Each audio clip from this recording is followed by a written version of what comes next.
going on, everybody? Q here with Project Nerd, and it is time for another amazing interview. Now, we are involved with film festivals all the time here at Project Nerd. We love films. Love films. I particularly love films.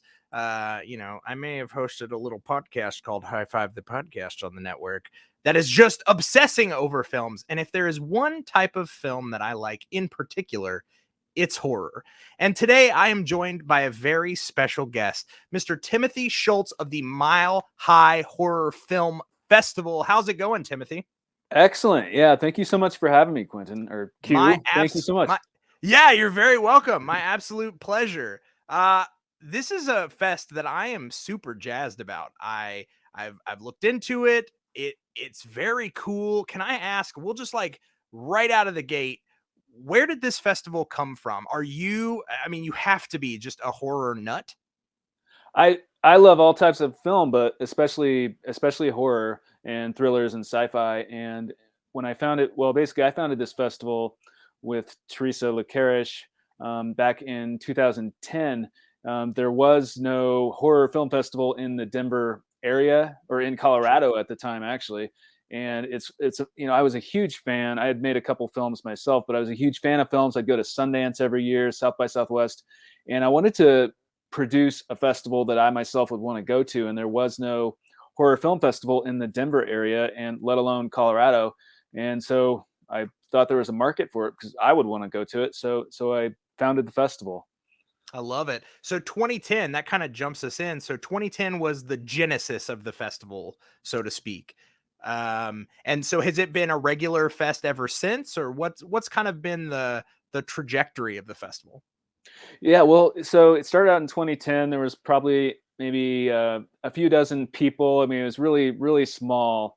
Sure. And then every year it kind of snowballed and got larger and larger, substantially, like exponentially larger every year.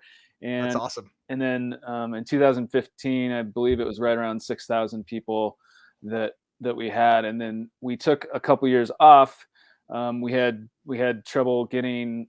There was a chain. Well, I don't want to throw anybody under the bus, but anyway, Sure. we had trouble securing a venue, Sure. and there were a couple other reasons, but that was one of the reasons. And so we took a couple years off, and we were slated to come back in the spring of 2020, and it was literally right when COVID hit and everything was shut down. All the theaters were shut down. We were going to come back in person, and we were so excited about it. And we never had trouble having like a good turnout and having sold out crowds and having these elite film premieres and hosting movie stars and all this stuff. That was never the problem. The fans have always been there for us, and we're extremely grateful. We were so excited to come back, and then COVID happened, and so we had to postpone it. And we came back virtually last fall, the fall of 2020. So we kind of learned how to run a festival virtually. And then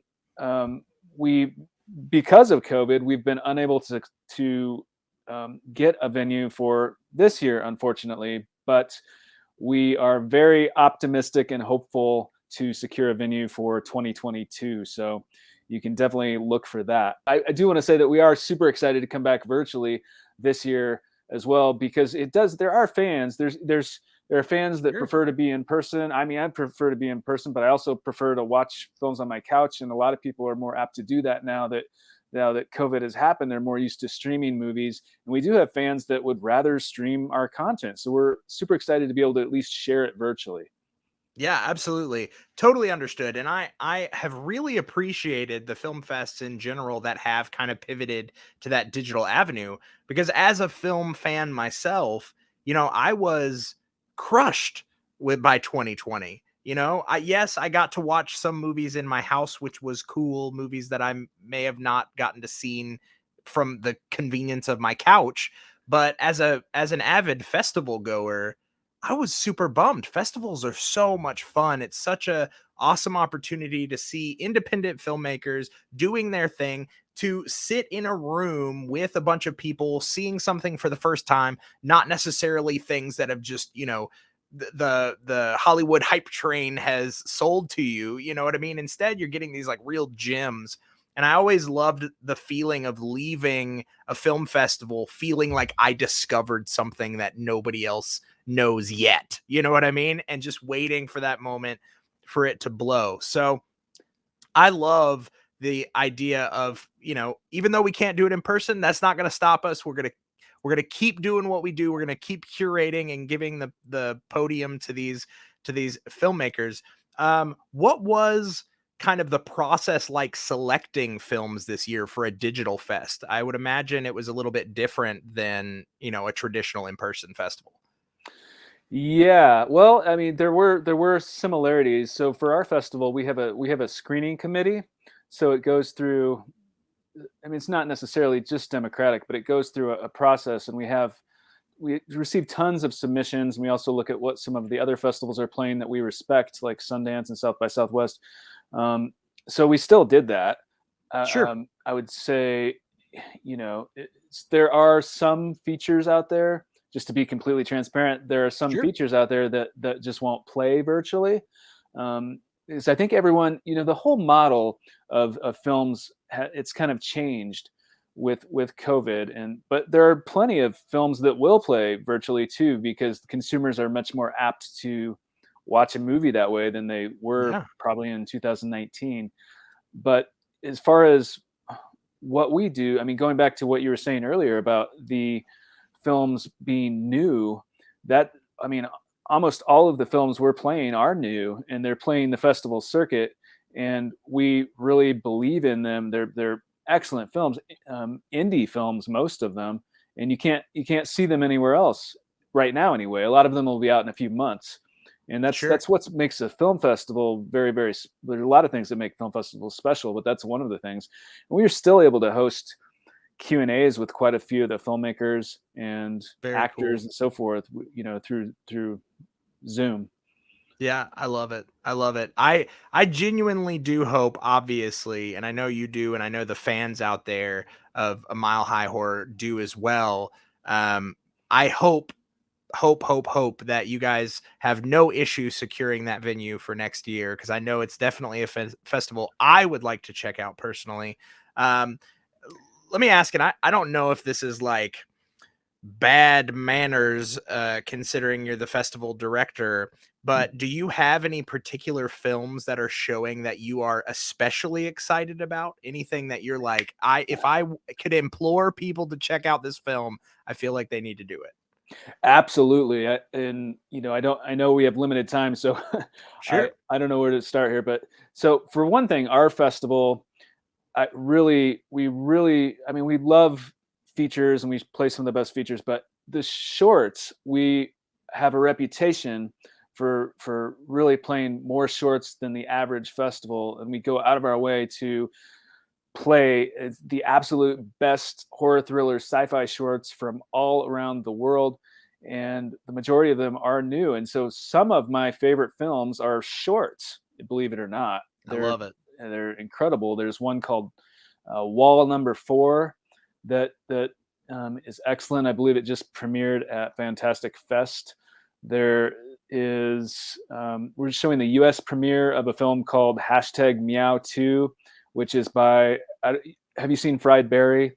I have, yes, and Yeah, I saw the poster that you sent over to me. I loved it. yeah, and it's by the director Ryan Kruger of that. And there's just a number of films that are just excellent that are shorts. We're also showing a best of shorts program. So Oh, I love we that. we we curated some of the best shorts that we've ever played since 2010, and one of my favorite shorts of all time is called The Legend of Beaver Dam. And I Sure. believe it played Sundance either in 2010 or 2011. But I am just very, very passionate about that movie. And you can't see it online, even though it's an older Sure. movie. I mean, you might be able to rent it somewhere, but we're Sure. just super excited to include that in the lineup, and I got to do a Q&A with the director. But it's a musical horror comedy that's sort of a slasher, and it's just very, very, very clever. And if I You have just to, encompassed like all of my favorite things in that single. I was like, musical check, Horror check, slasher check. I love this. I love this movie already. I'm 100% in. That Yeah. sounds fantastic. Now, to kind of close us out here, I think a great way to talk about it would be, you'd mentioned that you had a filmmaking background as well. What was something that you set out to do from that filmmaker standpoint to separate and differentiate Mile High from some of the other festivals that are out there? What was something that Mm. you were like, I want to do this kind of differently? That's an excellent question. From going to many different film festivals as both a filmmaker and a fan, I learned that what makes a festival special, and one thing is, doing the audience awards, which we are doing virtually as well, but doing the audience awards, really making the filmmakers and the fans feel welcome. It's like a community. It's like a Sure. very special place where fans and filmmakers kind of unite, and we want everyone. It's like, especially in the horror genre, it really is like a family, and we want people to feel that way.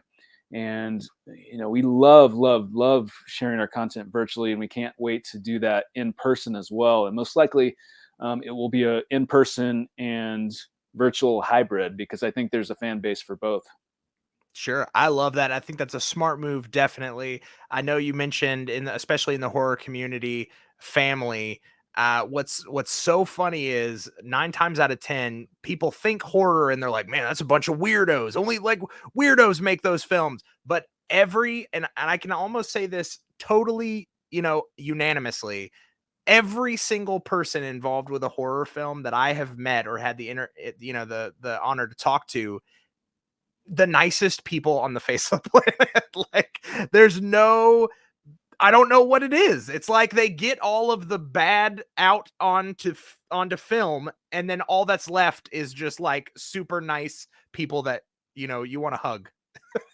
Absolutely. No, there's some of the best people in the world. And before I started this festival, I mean, I had friends that were horror fans, but I had never met so many horror fans as I have since starting this festival. And they are some of the best, nicest people ever.